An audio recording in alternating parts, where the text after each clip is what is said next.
Hey you. Okay, so Erika just Facebooked me and she was like, "Make me a fairy tale for that I can translate into German. Go." And I was like, "Okay, I don't really know how this is gonna go." So I just pulled this out of my ass, and I really like how it went, how it ended up. So I thought I would share it with you because it's pretty magical. So okay, let me scroll back to the beginning. I have my glasses on so I can be a storyteller. Okay. She says, a short one, simple, but Brothers Grimm inspired. And I said, okay, once upon a time there was a little girl who lived deep in the forest. She had lived there her whole life. She had never seen a city, a man, or society at all. There were books in the cottage she lived there were books in the cottage she lived in that told her of these things, but she longed to see them for herself. However, she did not know her way out of the forest, and she had only spoken with her mother, ever.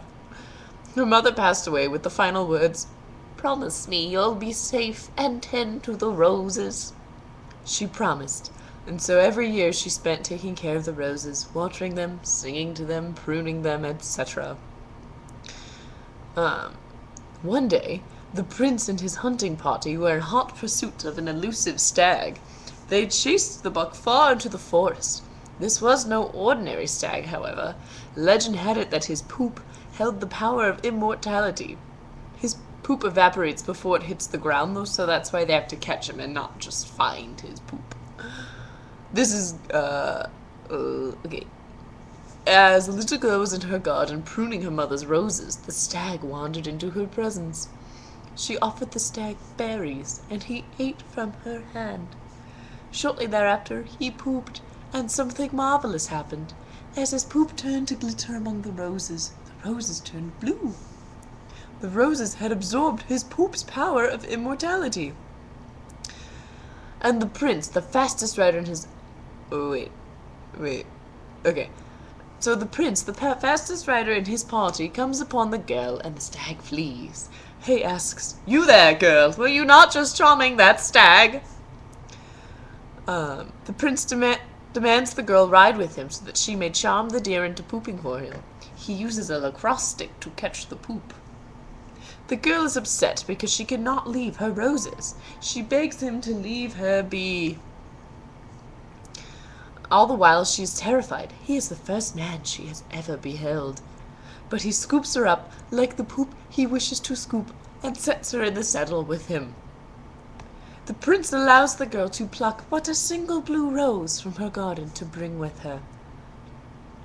The girl clutches the rose to her chest through the next several days and nights as the prince rides, always one step behind the stag. Finally, during sunrise one morning, the prince sees the stag drinking from a stream. He sends the girl to coax the deer closer.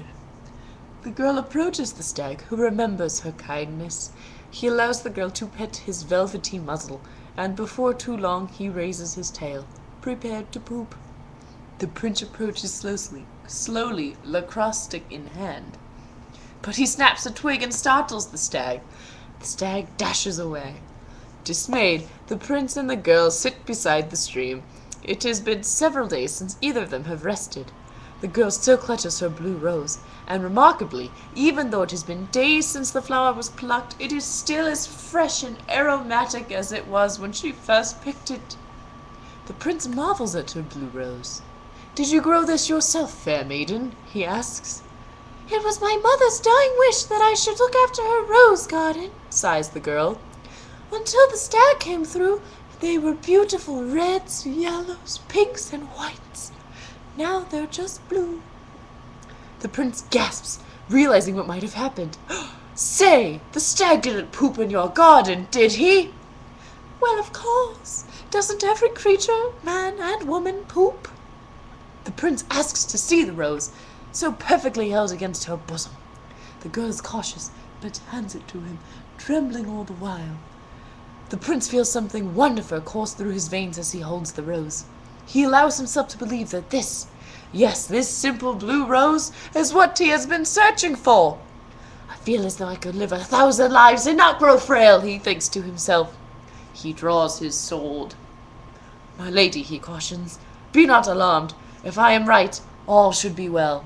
Before the girl can say anything in reply, he plunges the sword into his heart. She screams as he falls to the ground, but then something magical took place. A single petal from the rose fell, landing on the wound. The wound healed itself before her very eyes, and the prince sat up unharmed. "My lord," she breathed, "how can this be?" "It would seem that when the stag relieved himself in your garden, his poop's powers of immortality passed to your roses." "My roses will be sick by now," the girl cried. "I have not tended them in many days and nights." Wasting no time, they mounted the prince's stallion and rushed back to the cottage. The flowers had all wilted and died. The prince fell to his knees, despairing at his failure.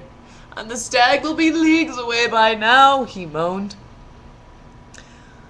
Blah blah blah, me. The girl brings the prince into her cottage. She lights a fire and feeds him what little food she has. As they sit by the firelight together, the prince tells her of all his fears of inadequacy and insecurity and greatness, etc. She tells him of her longing to see the world, to be someone, to be loved. They totes make out. But that's it, because he's a good prince who respects his lady. The next morning, as the prince watches the girl sleeping softly, her blonde hair spilled across the wood pillow, and the blue rose she picked and carried with her for days of journeying lies next to her still perfect, he realizes that he would rather spend one lifetime with this girl than 1,000 alone. As she stirs and wakens to her prince watching her so lovingly, she smiles. "Good morning, my lord."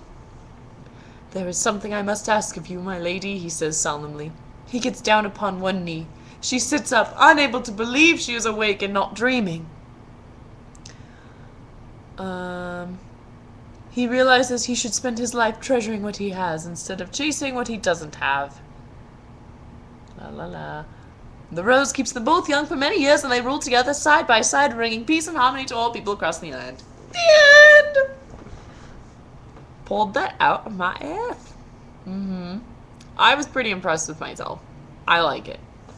Anyway, now that this is like 7 minutes long and totally boring, my glasses keep falling down because my face is too small for them. But anyway, I shall let you go. I was hoping to Skype you today before I left for Texas, but didn't know that that's gonna happen. But anyway, I love you and I miss you, and I'll see you in less than a month. Bye.